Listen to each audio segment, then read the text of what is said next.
Social মিডিয়াই হওক সকলোবিলাকতে এটা বিষয় খুব চৰ্চিত হৈ আছে।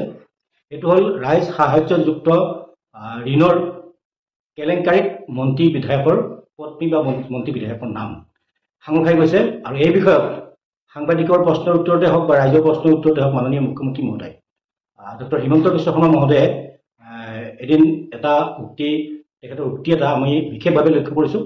এই উক্তিটো হ'ল যে তেখেতে কৈছে যে আজি মন্ত্ৰী আছে, কাইলৈ মন্ত্ৰী নাথাকিব, কেনেকৈ হওক পৰিয়াল কেনেকৈ চলাব। গতিকে ৰাজ সাহায্যযুক্ত ঋণৰ জৰিয়তে তেওঁলোকে গৰু পালন কৰি বা অন্যান্য ব্যৱসায় কৰি তেওঁলোকে পৰিয়াল চলাব লাগিব। এই কথাটোত আমাৰ সদৌ অসম অপাধিকৃত শিক্ষক কৰ্মচাৰী সংস্থা অৰ্থাৎ অপাধিকৃত হৈ থকা শিক্ষকসকলৰ এটা বিশেষ আপত্তি আছে আৰু বিশেষ প্ৰশ্ন এটা আছে মাননীয় মুখ্যমন্ত্ৰী মহোদয়ৰ ওচৰত। এতিয়া চাওক যে তেখেতৰ মন্ত্ৰীসভাৰ মন্ত্ৰী বিধায়কসকল বৰ্তমান মন্ত্ৰী বিধায়ক হৈ আছে আৰু এবছৰকাল তেওঁলোক মন্ত্ৰী বিধায়ক হৈ থাকিব। বিগত দিনত কংগ্ৰেছত মন্ত্ৰী বিধায়ক আছিল, তাৰপিছত আকৌ এতিয়া নতুনকৈ বিজেপিত আহি মন্ত্ৰী বিধায়ক হৈছে। এতিয়াই তেওঁলোকৰ চিন্তা হৈছে যদি অহাবাৰ আগন্তুকত ২৬ নিৰ্বাচনৰ পিছত যদি তেওঁলোক মন্ত্ৰী বিধায়ক হৈ নাহে তেতিয়া তেওঁলোকৰ পৰিয়াল কেনেকৈ চলিব। এই কথাটো আচলতে আমাৰ ক্ষেত্ৰত কিয় প্ৰযোজ্য নহয়।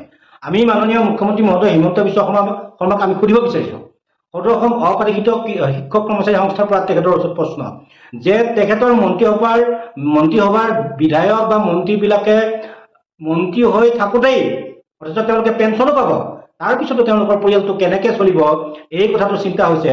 আমি ২০ বছৰ ৩০ বছৰ ৩৫ বছৰ বা কাৰোবাৰ হয়তো কোনোবাই ইতিমধ্যে বিনা বেতনে শিক্ষকতা কৰি অৱসৰ ল'লে। ৪০০ শিক্ষকে নিজৰ চাকৰিটো নোহোৱাৰ কাৰণে নিজৰ পৰিয়াল পোহপাল দিব নোৱাৰি মানসিক সন্তুলন হেৰুৱাই আত্মহত্যাৰ দৰে চৰমপন্থা বাছি ল'ব লগা হৈছে। এনেকুৱা মুহূৰ্ততো মাননীয় মুখ্যমন্ত্ৰী মহোদয় কিয় এই শুভ চিন্তাটো উদয় হোৱা নাই যে আমাক বিভিন্ন ধৰণৰ ষড়যন্ত্ৰ কৰি আমাক বঞ্চিত কৰি ৰখা হৈছে। আমাৰ মুখ্যমন্ত্ৰী হিমন্ত বিশ্ব শৰ্মা মহোদয় হয়নে নহয়, তেওঁ আমাৰ মুখ্যমন্ত্ৰী নহয় নেকি, বা আমি অসমৰ নাগৰিক নহয় নেকি? কি কাৰণত আমাক বঞ্চিত কৰে, কি ষড়যন্ত্ৰ, তেওঁৰ কি শত্ৰুতা আছে?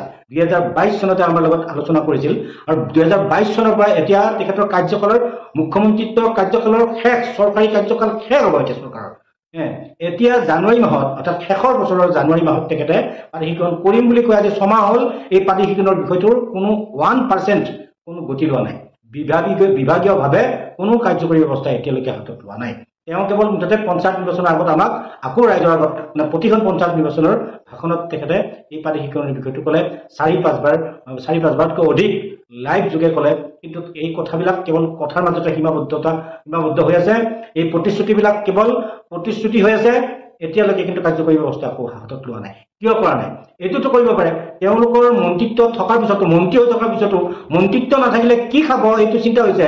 আমি ২০ বছৰ ২৫ বছৰ ৩৫ বছৰ ৪০ বছৰ বিনা বেতনে শিক্ষকতা কৰি আছোঁ, আমাৰ পৰিয়ালবিলাক কেনেকৈ চলিছে এই কথাটো কিয় চিন্তা হোৱা নাই তেখেতে আমাক এতিয়াতো ২০২২ চনত যেনিবা ধৰি লৈছে তেখেতৰ এই আমাৰ লগত আলোচনা কৰিছিল। ২০২২ চনৰ পৰা আমাক এতিয়ালৈকে অন্ততঃ পূৰ্বতে দিয়াৰ দৰে যদি এফে দি থাকিলেহেঁতেন তেতিয়াও আমাৰ পৰিয়ালৰ আমাৰ ল'ৰা ছোৱালীবিলাকক আমি ভালদৰে পঢ়া শুনা অন্ততঃ আমাৰ আমি স্কুললৈ যোৱা যি সাজপাৰখিনি এইখিনি ধুবৰ কাৰণে অলপ চাবোনৰ খৰচ, ল'ৰা ছোৱালীকেইটা স্কুলত পঢ়ুৱাবৰ কাৰণে স্কুললৈ অহা যোৱা কৰিবৰ কাৰণে আমি অকণমান খৰচ আমি উলিয়াব চৰকাৰৰ পৰা পালোহেঁতেন, কিন্তু এইখিনিৰ পৰা আমাক বঞ্চিত কৰা ৰখা আছে। এই যে আঁচনিৰ নামত তেওঁলোকৰ নামবিলাক সাঙুৰ খাইছে, আঁচনিত ৫০ লাখ বা যিমান লাখে নহওক তেওঁলোকে মন্ত্ৰীৰ পৰিবাৰবিলাকক যিটো দিয়া ব্যৱস্থা কৰিছে, আমাৰ পৰিয়ালবিলাকৰ কথা কিয় চিন্তা কৰা নাই? এইটো এটা ডাঙৰ প্ৰশ্ন আৰু ইয়াত কি ষড়যন্ত্ৰ আছে মাননীয় মুখ্যমন্ত্ৰী মহোদয়ে আনুষ্ঠানিক কৰিব লাগে।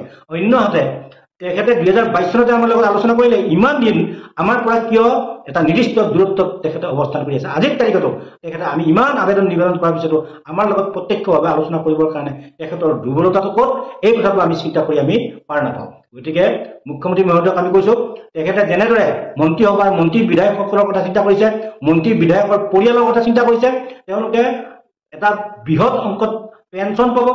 এতিয়া গমে পাইছে যে তেওঁলোকে মন্ত্ৰী হৈ থাকিলে ৫ বছৰত তেওঁলোকৰ যাৰ যেনিবা ৪ লাখ আছিল, ৫ বছৰত তেওঁলোকৰ ৪ কোটি হৈছে। এই গোটেই কথাবিলাক আমি দেখি শুনি উঠাৰ পিছতো আমাক বুৰ্বক সাজি আমাক বঞ্চিত কৰাৰ অৰ্থটো ক'ত সেইটো ৰাজহুৱা কৰিব লাগে আৰু প্ৰকৃততে যদি আমাক প্ৰাদেশিকৰণ কৰিব খুজিছে তেখেতে এই যিমানবিলাক আনুষ্ঠানিকভাৱে সভা কৰিছে সভাত তেখেতে এই কথাবিলাক আনুষ্ঠানিক কৰিছে কাৰ্যকৰী ব্যৱস্থা হাতত ল'ব লাগে আৰু আমাৰ সংস্থাৰ লগত আলোচনা কৰি তেখেতে কি কৰিব বিচাৰিছে আমাক প্ৰত্যক্ষভাৱে জনাব লাগে প্ৰত্যক্ষভাৱে জনাবৰ কাৰণে তেওঁৰ আচলতে মই সৎসাহস বুলি ক'ম এই সৎসাহসখন কিয় হোৱা নাই ইমান সংস্থা ইমান সন্থাৰ লগত তেখেতে আলোচনা কৰে কিন্তু সদৌ অসম অবাধিত শিক্ষক কৰ্মচাৰী সংস্থাৰ লগত অফিচিয়েলি আলোচনা কৰিবৰ কাৰণে বা তেওঁ আমাৰ লগত এই বিষয়টোৰ বিষয়ে তেওঁ কি কৰিব বিচাৰিছে প্ৰত্যক্ষভাৱে আমাক জনাবৰ কাৰণে তেখেতৰ দুৰ্বলতা